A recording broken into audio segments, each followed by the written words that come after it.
it was super encouraging to watch how the characters in the book struggled with that, struggled with being put into the boxes, struggled with having to deal with these issues in specific ways. But as they worked through it, their struggles became alleviated because they realized that, oh, hey, this actually works. That issue actually got solved. And so it was really encouraging for me. And it was my favorite one of all, not just because I love stories, but because seeing it embodied, seeing it in a real world scenario helped connect a lot of the dots for me about really how helpful it's going to be for our organization. Hey, welcome to this episode of the Coffee Break Podcast, where our mission is to share business ideas, practices, and strategies while we enjoy a cup of coffee. We've got a little bit of a different setup today. We're going to have a conversation about some of the recent books that we've gone through in our company's book club, and specifically around the series of Traction and EOS books that I think will be impactful to you and for your organization. No matter where you sit in the organization, what seat that you're at on the bus, this will give you some clarity as to ways that you can make some major progress inside of your organization. Before we jump into the conversation, though, I do want to invite you to subscribe if you haven't already. We have produced a new episode, a brand new podcast every Tuesday morning at 9 a.m. And I don't want you to miss a single one. So make sure you subscribe. Whatever audio platform that you're listening on, make sure you hit the subscribe button. We also do a video version of this as well. If you'd like to check out the set today, it looks incredibly different. You can check that out as well by finding us on YouTube and Facebook. All you have to do is search for Loc-Doc and we'll pop right up. Make sure you subscribe so you get all of the latest videos there. Now, let's grab a cup of coffee and jump into our conversation with Levi Gray. We got so much to say. We got a podcast to make. We're sipping on lattes and it's time for a coffee break. Time for a coffee break. Oh, yeah. Hey, welcome to another episode of the Coffee Break Podcast, where our mission is to share business ideas, practices, and strategies while we enjoy a cup of coffee. Today is a little different.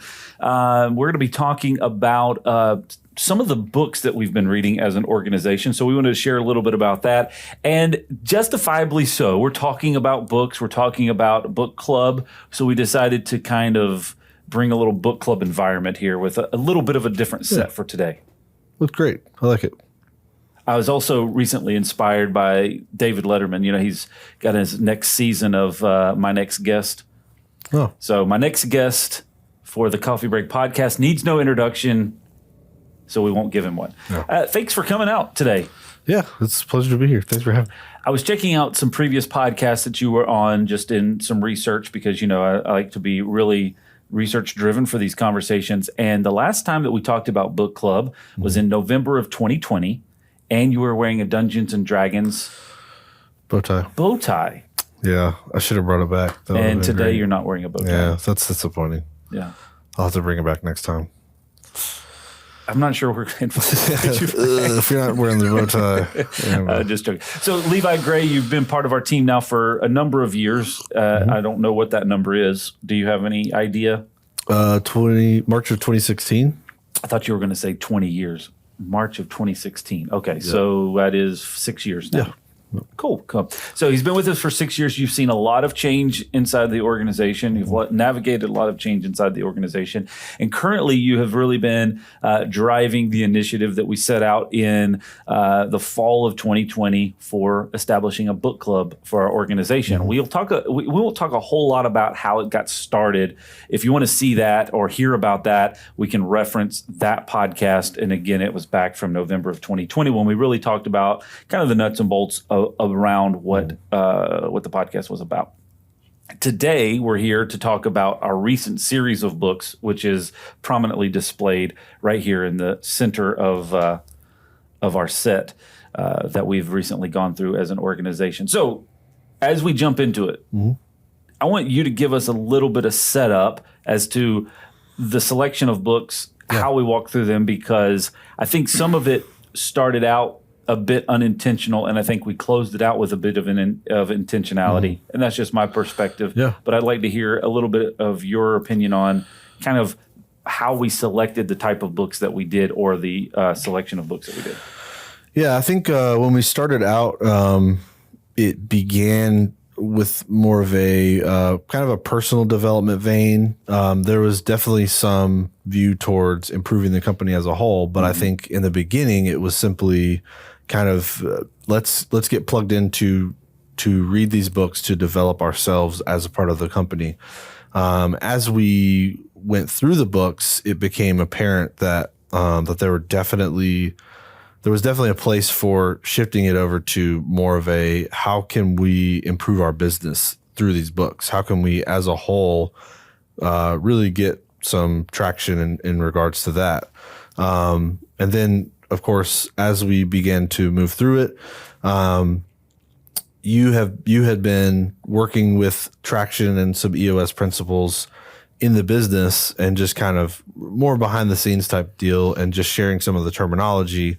But it kind of became a thing where you wanted to kind of share some of those principles with us and say, hey, here's what we're working on. Here's how we want to try to make our goals visible. And so then we started with the EOS books. We started with one really just with the intent of what is it? Yeah. And then at that point, it became clear that we wanted to not go to a different book. It kind of felt off. Yeah. But we wanted to build on it. So we had multiple books we could kind of stack on top of each other and start an ongoing conversation instead of just a different one each month. Okay. I want to pause here before we jump into the list of them and go back really quick because what you just said was very interesting. When we first started out, we were doing a lot of kind of personal development, leadership development type stuff. So I want to give a real quick list of some of the books that we read. Leaders Eat Last. We had the Turn the Ship Around. Then we had 12 Disciplines of Execution, 4 Disciplines of Execution. Yes. Okay. Then there was the Patrick Lencioni books, which was the Ideal Team Player, and then the 5 Dysfunctions of a Team. Okay. So pause real quick there. So we had Leaders Eat Last. We had the Turn the Ship Around, which are very much leadership, leader philosophy. How do we just kind of get together as an organization? Ideal Team Player, 5 Dysfunctions of a Team, really functioning on the kind of core of who I am and how I'm involved in this. Then we kind of took a little bit of a turn to some alternate books. We did Atomic Habits. That's really kind of personal development type stuff. We did an odd book, and I say odd just because it was kind of not in series, but a Superfans. We did Deep Work, which was just a deep dive into how you can work better individually.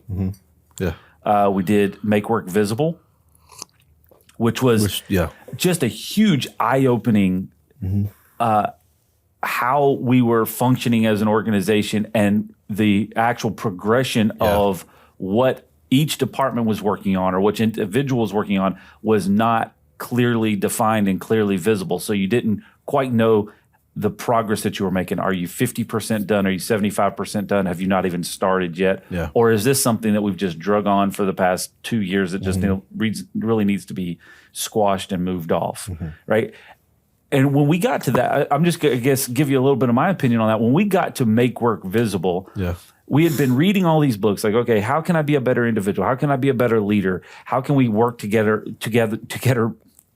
better as a team? Easy to say.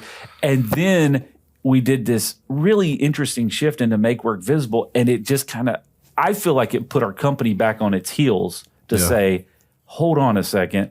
What do we need to change in our organization to see how progress can happen? Would you agree or disagree? Yeah, no, it makes sense. It's kind of like if each of us individually is kind of improving our own processes and efficiencies, but then our company isn't really like how does that play out? Like how can we make sure that our company is also improving? And so it kind of shifted outward. Yeah, it was an eye-opening moment. We took, I think, a little bit of a pause on that book and almost kind of rechurned it for 2 months.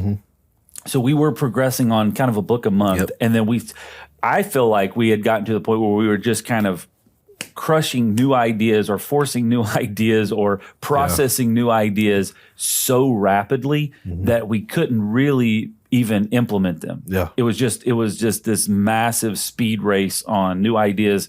And I felt the company was just kind of getting a bit overwhelmed with all of these thoughts, and how do we apply them all independently? Yeah.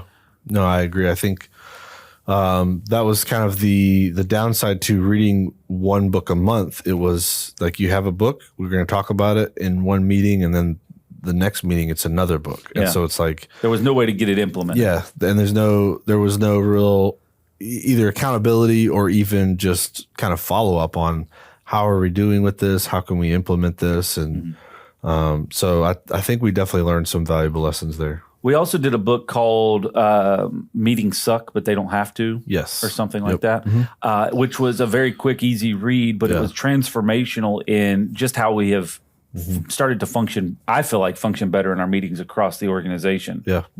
No, I agree 100%. I think that one caused us to take a second look at our meetings and say, like, why are we just meeting to meet? Or are we actually wanting to make these meetings functional? And if we are, like, what does our agenda look like, and all those things really, really helped improve at least make it transparent, make us aware of the issues we were having with our meetings and how to fix them. It kind of brought up this statement inside of our organization, this no agenda, no attenda type thing, which some people use a little sarcastically and some people use realistically. But it did force us to do something that we had not done consistently before, which was provide a written agenda prior to our all-team meetings, and even on our kind of ad hoc meetings, little meetings that we jump into, to have a written agenda and at least meeting notes and actionables outside of it. So it changed our mindset, I believe, from meeting to just have a discussion to meeting towards an actionable. Yeah. Like, let's make our meetings matter, because a lot of meetings we were having, you couldn't really put your finger on, here's where this meeting led us to move forward in this area. And to a degree, the meetings had become a formality because they meet and then you go back and say, hey, what did you guys cover? We just went over the normal stuff. We didn't really, And so it was just like, okay, well, let's scale this back. If we're meeting for taking time out of our day, let's push forward and make something happen. Yeah. And I think it changed our mindset when we approach a meeting, even to looking at it less as a formality and more of as a, like, if I don't have something to put into this meeting, why am I here? Sure. Right. And then once I'm here, let's all be productive. So. No, and I would recommend that book. As simple as it was. And I think actually, on the kind of replaying the book in my mind, it was so simple and so fundamentally sound that it was almost, I think when we walked away from it, a lot of people were like, this was probably one of the worst books that we've gone through. Yeah. But I believe it's had some of the most lasting impact on some behavior changes for us. I would also probably throw in there as well that it set a stage for where we arrived, which we're going to be getting to. So if you go back and look at this list of all the books, which I know we just threw out all these titles, and hopefully the person who does our meeting or does the show notes for this can have them all established in there because it'll be hard to follow. But we've gone through all of these different books as an organization. We were cramming in all of these different ideas, struggling to get them implemented. So then when we hit Make Work Visible, we said, hold on a second, this is something that we really are struggling with. Before we go to the next book, how do we actually trigger some engagement here? How do we get some functionality going inside of our organization? And so we paused the book club to basically dedicate a couple of meetings to involving people that read the book into how can we get better at showing progress on our work, right? And then that basically propelled us forward into better scorecards, better visibility on our dashboards. What are some other things that we were able to do with and implement from just that book? Because I'm looking at it from a stepping stone. All of these different books just kind of took us from one step to the next. Yeah.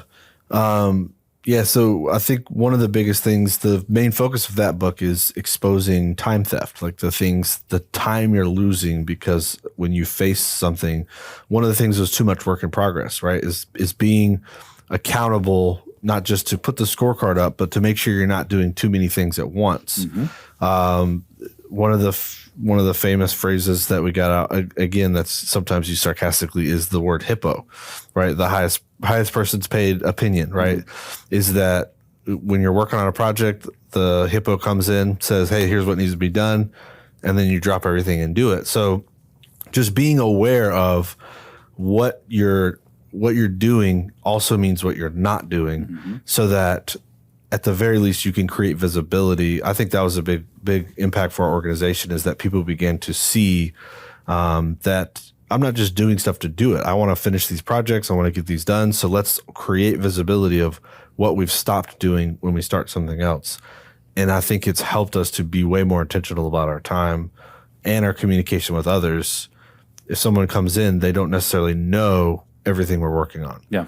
And so making it clear to them so that they know whether they should come in guns blazing, let's take care of this, and not just the hippo, but everybody in the organization. When I walk into someone else's office, like, hey, what are we working on? Is this something we can work into that? Yeah. Just being aware of everyone's time so we're not stealing time. Yeah.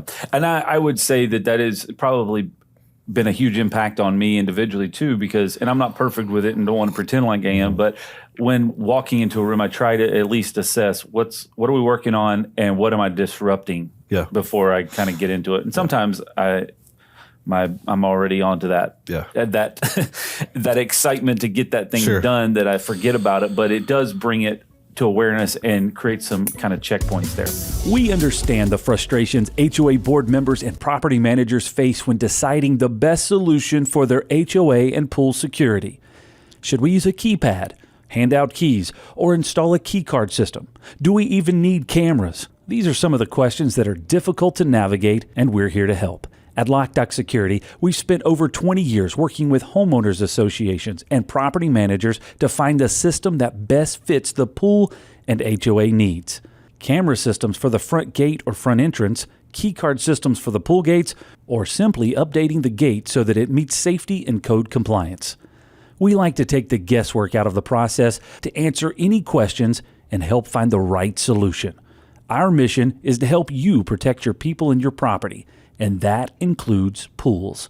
Contact our team today to schedule your free consultation for your community.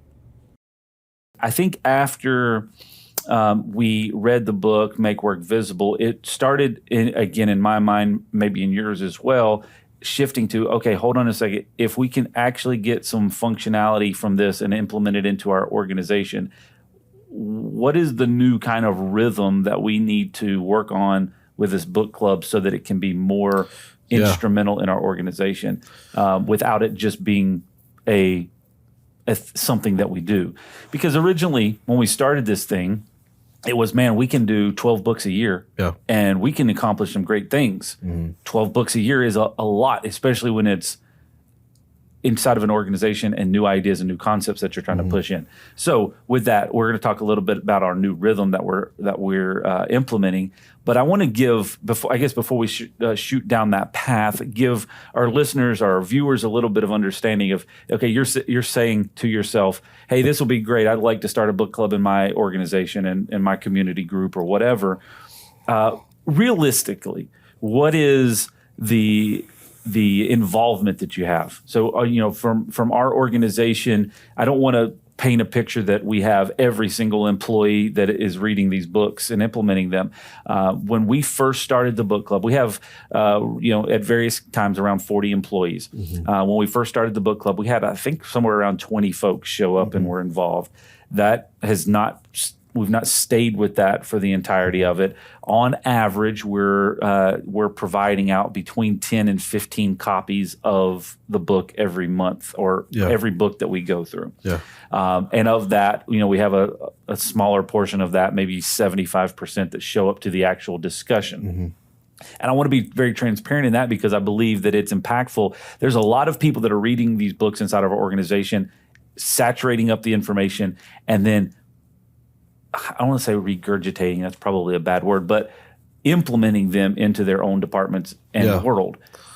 The actual discussion part may not actually be the fundamental wherewithal, but it is carrying on the message throughout the organization on a day-to-day basis. Yeah. So inside of our organization of around 40 people, we're, around 40%, I guess, of those people are actually reading these books and understanding the concepts and helping to communicate that out to the rest of the organization. Is that that's all? I guess all of my assessment. Yeah, no, I agree. I think definitely, and I think you'll have it. Like you have new ideas and new implementations, and then people get excited about it. And I think we had a lot of people at the beginning, but I think just over time you have the people who see the value and more consistently come, and the people who it just doesn't work out. But I do think, like you said, one of the biggest impacts is. We talked about this the last book club, but I would say twofold is one that more people are reading it in general than even that are discussing, and they're seeing it, but also the people that are in the meeting that are reading it are, and you kind of mentioned this, but they're speaking that language. And when they speak that language, someone else in the organization who maybe didn't read the book says like, what are you talking about? What do you mean? And so those things that we say are often used sarcastically or not, the terms that start to come out, no agenda, no attenda, the hippo, or whatever other things. Those are the things that ultimately kind of become a cultural thing. Like it's, and to the point where people realize, well, I think if I'm a part of this culture, I need to figure out what this means and then see if I can implement it. So even, how do you say, like passively, even the people who aren't actively reading the book are coming into contact with the ideas in the book through the people who are reading it. So you can even measure the impact that the book club has indirectly through the influence of the I would say leaders who are reading the books. And then even if they're not actually leaders in the organization, they're leading those ideas. So very true. Very true. Okay. Now so that's kind of been the history where we have been with this book club through our organization. Now we shift into I'm trying to remember now because I guess it was the first part of the year. We took a couple of months off at the end of 2021 just to kind of reset holiday season, all that. And then we came back in with a fresh perspective in January of 2022. So talk us through a little bit of why we took a break and like how we kind of reset ourselves. Yeah, and I think the main thing is, as we said, it was we were getting to the point where with making work visible, it was just difficult to really press in with a new book every month. Like we were losing people, we were losing interest, engagement, because I think mainly it was just an energy thing. So what we were also seeing the challenge of, we want to shift this meeting more into let's apply this to our business. And like you said, making work visible was where we really wanted to shift that focus. So I think what we decided was to kind of take a break, step back, and just basically we can really reset with that new focus in mind. Is that what we do? We're going to kind of focus on a theme and then apply that to the business and come out with things that we can actually do, right? Like with our focus being, when we walk out of this book club, we didn't just discuss it, have a good time and leave, but we actually talked about what are the real world scenarios that this book applies to, and what can we do about it, so that when we walk away, our organization has changed even to a small degree as a result. Also, in over the past couple of years, I have read, and I think this kind of transition into where we're getting ready to talk about. I've read the book Traction a couple of times. I've recommended it to a lot of other business leaders. The book Traction as a whole is this really detailed, involved playbook of how you can work a system in your business. it's not something that I would recommend at this point just out of the gate if somebody's just randomly looking for a casual read, because it's an intensive book. Mm-hmm. So let me step back on that. I've read it multiple times. We've tried to implement different levels of it inside the organization at various levels of success. Mm-hmm. I was at a conference in November or December of 2021. And I was talking to another business owner about some challenges that we were having inside the organization. And he just looked at me and he said, Chad, don't you implement EOS? And I said, well, some parts of it. Yeah. And he said, well, why don't you just use it? It works. And I was like, well, I like to have a customized version of it. Yeah. And he was like, well, it seems like you should just stick with the program. And I was like, okay. So I thought about that a lot. And it was very impactful. It was a very short conversation, but it stuck with me for a long period of time. And as we started processing the end of 2021 and kind of getting set for 2022, I wanted, as an organization, how can we actually really just embrace this model? Mm-hmm. Instead of just cherry picking some of the things that work and some of the things that don't work, and then having some confusion about it, how do we just get everybody on board and say this is kind of a direction that we want to hit? Yeah. And so we set out at the beginning of 2022 to at least introduce everybody to what EOS was. Yeah. And I felt like reading the book Traction was just going to be too much. Yeah. Like it was just way overkill. So we opted to jump into what I would consider the introductory of what the heck is EOS.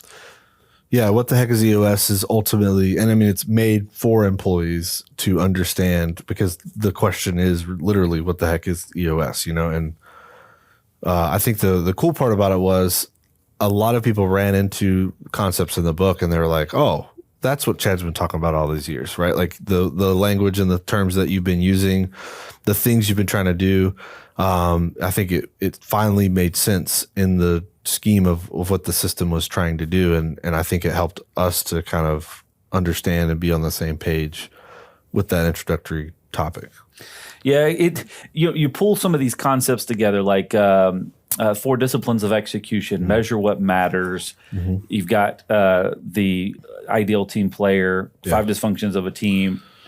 All of these components start to really mold together now into something that is a functional. And this is not an infomercial or a commercial for EOS or for the book Traction, but it's just simply kind of where we are on our journey to try to implement that inside of our organization, because we feel like we hit a kind of a ceiling of where we had grown to, and we felt like we needed to change some things in order to kind of go to the next level. So getting everybody introduced into what it is that we're trying to pull together is here's a quick, simple way to do it. Yeah. And I'm just going to pull the book over here, and hopefully it doesn't break the set and knock everything over. But what the heck is EOS is a book that is 170 pages, 165 pages. Very simple, very straightforward. It's a couple of hour listen on an audiobook, 165 pages. Really, and what we've talked about inside of our organization, it's going to be kind of like a required read for new employees. Yeah. Here's what you need to know about what we're doing inside of our organization. What were your big takeaways from the book? What were your aha moments? What were the things that said, hey, oh, okay, I get it? Yeah, so I think the where they begin is the 6 areas of focus for an organization, like where you have people, issues, you talk about focus. So when they break down each of those things, I think to me that was a big piece. And I mean, interestingly enough, what we were doing was we were taking these individual books and we were trying to apply it to our organization. And like you said, like each of those books really dealt with something that EOS was trying to deal with. But we were trying to customize our own solution, right? And so with EOS, as we're trying to implement it in our organization, it gave us kind of a system, like a whole system that would wholly develop our company. And each of those things kind of came together in that. And I think that's what I think that's the biggest thing that to me, it seemed like a more relieving perspective of being able to say like, well, this is a whole system, right? Like it all works together. It's not just because in a sense, our departments in our organization can tend to break off into their own bottlenecks and just say like, well, I'm going to do my stuff. You do your stuff. And that's where we have the challenge. But when you pull them together, at least into a system, you find more freedom there as they're working together. Hence traction with the multiple tires all moving at the same time. And so for me, that was the biggest so probably one of our issues is, one of our biggest issues is that our organization's not all on the same page at the same time. And so as we deal with each of these things in the system, if we put everything in its proper place, we can really find the freedom for each department to do what they want to do. I think that's a valid point, right? I'm a guy that doesn't necessarily like to be locked down into a specific process or a specific thing. Yeah. I like to have a little bit of flexibility. And I think what this type of system does is it gives really kind of two different levels. It gives folks and people in your organization that need specificity or specification into these how things work inside of a different structure. It gives them that, and in that it gives the people that want a little bit more flexibility the freedom to know that these are all in order and all in a structure, and now I can navigate that at a little with a little bit more flexibility instead of feeling trapped inside of having to make all these decisions all the time. And so, it was interesting because you've said this a lot over the years. We've had these discussions. Okay, so what are the things that we need to work on? And typically your response is like, I don't know, there's a million things. Right? And then the challenge comes down to, okay, well, write them down, and you can't get to a million. Yeah. But what I do think that the point of it is, once you start to categorize, once you start to write down the different things that need to be worked on, and if you were to categorize them, they fit into those 6 different components very easily. Exactly. So now it just kind of gives you a very clear picture of, okay, if we are as an organization needing to create improvements, here are the categories that we need to focus on. And all of our issues, all of the problems, all of the things that need to be dealt with are going to fall into at least one of these categories. And then we have a distinct tool or a distinct way to work through those instead of just the constant cycling of, well, this is a problem, this is a problem, this is a problem that we've discussed, but we can't actually solve. And that's a big component of it. Can you copy this key? That's a question we get asked about 3,422 times a year. And how can you actually be sure that the person who asked that question is supposed to get a copy of that key? Well, we think you should always know who can copy your keys to your business and your home, because it could be your neighbor, an old employee, a contractor, or even worse, your mother-in-law. At Loc-Doc Security, we believe in protected key systems, so you always know who has a copy of your key. To find out more, visit locdoc.net or stop by our Charlotte location. Loc-Doc Security, helping you protect your people and your property. So I know that my analogies can be dangerous because we're getting ready to take a plane. Yeah. But I think if you think about like when you're organizing your kitchen, right, you can either throw all the dishes in one place, right, just because it's so much easier to put them there, right? But not having a place for each dish, right, will then make it so that when you need a dish, you got to sift through all the junk, right, and to find what you want. But putting them each in their proper place, if cups go here, plates go here, and so I have a place for the plates, I have a place for the cups, gives you the freedom later, like you were saying, when you need something, you know where it's at and you know where to get it, and it's there. That's the freedom, right? You're doing a little bit more work on the front end because you're putting it in the place it needs to be, but it creates that freedom to function. And I think that's where our organization really was needing is, let's put everything in its proper place. Let's have a place for solving issues. I think that's something that we're currently working towards, I would say, perfecting. We'll always be perfecting it, but working towards making it better is having everyone in the organization knows where to go if I have an issue. And if they have confidence that if I put this issue here, it will be dealt with, then it gives them the confidence and the freedom to continue doing their job, knowing that there's a place to put that issue. Otherwise, they kind of fester on it, and they just like, well, it's not going to get fixed anyway. Nobody cares about my position, blah, blah, blah. Mm-hmm. And it creates more trust. It creates more willingness for them. Mm-hmm. Like, hey, they're going to fix this issue for me. I'm going to press forward. Mm-hmm. So I think that has really helped us as well. Just having a system, having a place to put things, so to speak. No, it's great. And good job on the analogy. I think you landed that one well. I also just tried to take a sip of coffee and poured it all in my pants. So no big deal there. Yeah. Put that on the issues list. This cup here has an issue with getting to my mouth. Anyway, so we went through what the heck is EOS. That was kind of first up, and we got a lot of, I think, good conversation around, okay, starting to see this. How are we going to actually make this happen? Then we took the next step. The next book we moved to was Rocket Fuel. Yep. Rocket Fuel was an interesting one because it was a lot less it wasn't geared towards employees specifically. Mm-hmm. It was basically describing the two types of a certain role in the organization, which is the visionary and the integrator, and how they work together. Mm-hmm. What I think most of us got out of it was a better understanding of how an EOS, how the organization of an EOS system would kind of play out. Is that really how important it is that you know your role and that you define your role so that you can be held accountable to that role. And I think that's where we all came out. And we also, there were discussions about who's the visionary in our organization, who's the integrator, is there an integrator, all that stuff. But I think really the biggest thing was, and in our meeting, we in that book club, we had an actionable of make an accountability chart. That was one of the things that they talked about in the book, is create an accountability chart so that you don't have end runs where you go around the person who's over you to someone else.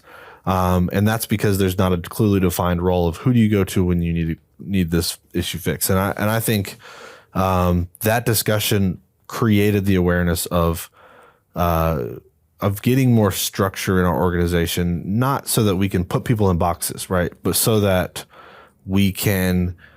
people can get the solutions they need when they need them. Yeah. I think if you went back to your kitchen analogy, right? Yeah. We know where we go for the bowls. We can still have the freedom to be the different type of bowls that we want. This is a horrible analogy, but freedom to be whatever type of a bowl that we need to be, but at least we know that this is where those bowls are when we need them. Yeah. No, I think that's good. It's that we're not defining absolutely everything, right? Yeah. We're really creating the space so that the bowl has the freedom to do what bowls do. And so a bowl mixed in with a bunch of cups and spoons and knives doesn't have the freedom. Yeah. So we want to create that freedom. So we're not trying to hit that extreme of let's define absolutely everything and put everything inside of a box and never let it leave that box. Because in general, when you talk about a team, it doesn't work that way. Teams have to step outside their box a little bit to help. But when everybody in the team has a job, they know who needs help and who doesn't. But when no one has a job, right? One of the things they say is if everyone's accountable, no one's accountable, right? Yep. But the key is if I know that person's accountable, I know when they need help and I can go help them. Yeah. But then I go back to my job, which I'm accountable for, and we help each other that way. If we don't have the definitions, we can't help each other. So Rocket Fuel for me was very much a raw, as I was going through it, a raw uncovering as to some self-awareness, one of ways that I irritate folks in this organization, some of the challenges that I create in the organization, and then also a bit of an awkwardness as I was reading it and realizing that other people were reading it and going, oh, okay, now everybody's going to really be identifying these hurdles and these challenges that I'm placing on the organization at times. Yeah, exactly. I think everybody was like, well, we definitely know Chad's the integrator or the visionary. And I think it really did. Like it kind of, everybody I think had different ideas about what do we do from here or who's the integrator or whatever. But I think like you said, we all were on the same page about what were the obstacles in regards to it. And it was uncomfortable at first, but that discomfort, I think, is what led to understanding the need for EOS, right? Like maybe a lot of people read it and thought, I mean, take it or leave it, it's just another system. But then they read Rocket Fuel and they see, well, these are the problems presented in an entrepreneurial organization where there's a visionary. EOS helps create the space where the visionary can be the visionary and everybody else can be everybody else, right? And so I think it really provided a pathway for solving a lot of the problems that we faced. Sometimes you got to have the diagnosed problem in order to accept the cure, right? Yep. Like if I just tell you this is going to solve all your problems, but you don't know what problems you have, you're like, well, I don't need that. Yeah. But if you're like, hey, here's your big problem. Oh, how do we solve this? Here's how you solve it. I think it helps kind of get some more buy-in and engagement. So the next up was Get a Grip, which is the one that we've most recently completed. Yep. That was my favorite one. I really liked it because it really is ultimately the same thing as What the Heck is EOS, but it's a story, or as they call it, a fable. And it presented this company, fictional, that basically went through those same hurdles, and then met someone who helped them to implement EOS. And they have the meetings, and one of the things is it took all of the ideas that were being presented in the books that are all in the abstract world and said, what does it actually look like if an organization were to do it? And I talked to probably everyone I talked to in the organization said, to at least some degree, the light came on of, oh, that's what that looks like. Because there were a lot of questions of like, but what does it actually look like? Like take us through a test scenario. And we all got to see the test scenario. For me personally, it really put it into flesh what an EOS organization looks like. Especially for me, the L10 meeting and the L10 meeting is basically this structure they have for a meeting of getting issues solved, of making sure that everything's in the right place, creating a structure where you don't get bogged down with the issues, but also you put the issues where they need to be and you get them resolved. And it was super encouraging to watch how the characters in the book struggled with that, struggled with being put into the boxes, struggled with having to deal with these issues in specific ways. But as they worked through it, their struggles became alleviated because they realized that, oh, hey, this actually works. That issue actually got solved. And so it was really encouraging for me. And it was my favorite one of all, not just because I love stories, but because seeing it embodied, seeing it in a real world scenario helped connect a lot of the dots for me about really how helpful it's going to be for our organization. It was like taking a book and turning it into a movie. Yeah. So if you were to dial back, so you've gone through all of these books and with the team, we've all talked about them, discussed them, and we're working on implementing them. What order would you suggest if another company is out there saying, hey, I mean, this sounds exciting, or man, this sounds like a challenge that we could do in our organization. What order would you recommend that these books are read so that they can get the most impact out of them? It's a good question. It might depend, but I think I would start with Get a Grip, mainly because you get to see the companies. One of the other pieces that I took away with it is when you look at what the company's going through, you think, well, I'm going through that too. And you see the company having these issues and these problems, again, recognizing the problem before you see the solution. That helped. I think it helps flesh it out. And then when you get to What the Heck is EOS, then it becomes kind of like a glossary or definition of terms. Like, okay, so you saw the work through everything. Let's figure out the step-by-step scenario. And you have some basis to understand it all. So I would say Get a Grip, and then What the Heck is EOS, and then probably Traction as okay, so if What the Heck is EOS, if you're on board, but you want even more details, Traction is the kind of ultimate reference guide.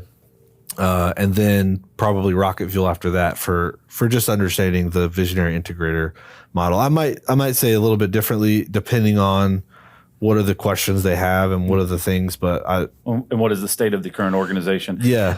So I'll give you my rundown on it. I would say what the heck is EOS would be first, because I think it's an establishing component of interest, and it's such a quick read that it's going to just kind of get your interest. Yeah. Then I would go get a grip, because I think it brings a lot of those concepts to life, and that you can really see them in action. Yeah. Then I would go rocket fuel, because that's going to really understand that next step of identifying who to put in those roles. Yep. And then traction, I would really use as a last book, just because it is effectively, this is all of the detailed elements of how to put it in practice. Yeah. If you use an implementer associated with it, which is a lot of what they're going to be talking about, then they're going to actually kind of walk you through traction. But if you're going to be doing self-implementation, that's a valid component there. Yeah. I will say something that you mentioned, just to kind of give some concept for those that are listening. Rocket fuel was the way that you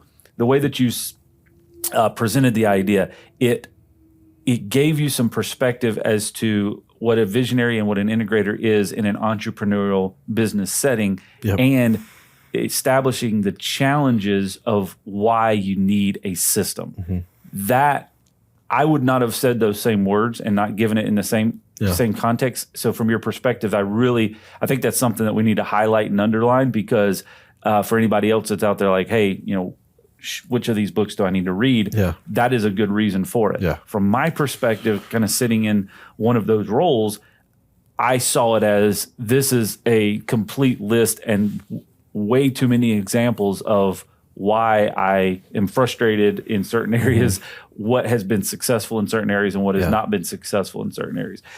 So like I guess it gives you a lot, depending on where you're sitting, it gives you a lot of perspective on where to go. Yeah.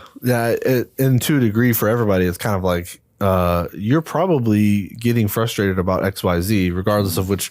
If you're a visionary, you're getting frustrated about this. If you're an employee, you're getting frustrated about this. Here's why. Here's the issues, and here's why this system will help align you, because you're both really frustrated for the same reasons. If you just create something that puts you on the same page, you can really move forward. I was thinking about this the other day. We'll kind of bring this in closing, because I know this is we're well on the edge of our time. But we implemented Culture Index inside of our organization in the spring of 2021, I believe. And it was a very eye-opening perspective, because it opened up a complete different viewpoint on self-awareness and also how to interact with people when those hurdles come to play. From a Myers-Briggs perspective, I believe you and I are very similar on the Myers-Briggs personality assessment. Yeah. But if you pull that into Culture Index, we operate very differently. We see the world differently. We navigate the world very differently. And that is a big eye-opening experience for me, because a lot of times people put themselves into these bigger boxes and then don't understand why things aren't working. Becoming more deeply aware of those different components inside your organization and how you can get the most out of them is impactful. The reason I say that is Myers-Briggs Culture Index was a Myers-Briggs broad understanding. Culture Index is a very finite explanation as to kind of how you see the world and how you interact with things. The EOS traction is that in the same sense, where you have these things in your organization. You have some broad roles inside your organization now. Maybe you have some broad departments inside your organization right now. EOS brings some clarity as to how to form them together and bring some real functionality into making major progress. Well, cool. It was fun to chat. Yeah. Thanks for having us. It's time to get back to work. Yeah, so, unfortunately. For those of you that are listening or watching for the first time, we would invite you to subscribe if you haven't already. I actually was checking out our podcast page on iTunes earlier today. We've got over, by the time this comes out, we'll have 200 episodes up, which is an incredible milestone. So lots of other things for you to check out. We provide a new episode every Tuesday morning at 9 a.m. We want you to have the latest of those episodes coming at you, so make sure you subscribe. There's a video version of this as well if you'd like to see us in our comfortable chairs and We're just missing a fire. And all. Anyways, if you would like to see that, you can find that on YouTube and Facebook. Just search for LOC-DOC, and that'll come right up, and you'll be able to subscribe there as well, so you won't miss any of the videos that come out there. Thank you for joining us today. We look forward to sharing more of these business ideas, practices, and concepts with you in the future. So we'll see you next time right here on the Coffee Break Podcast.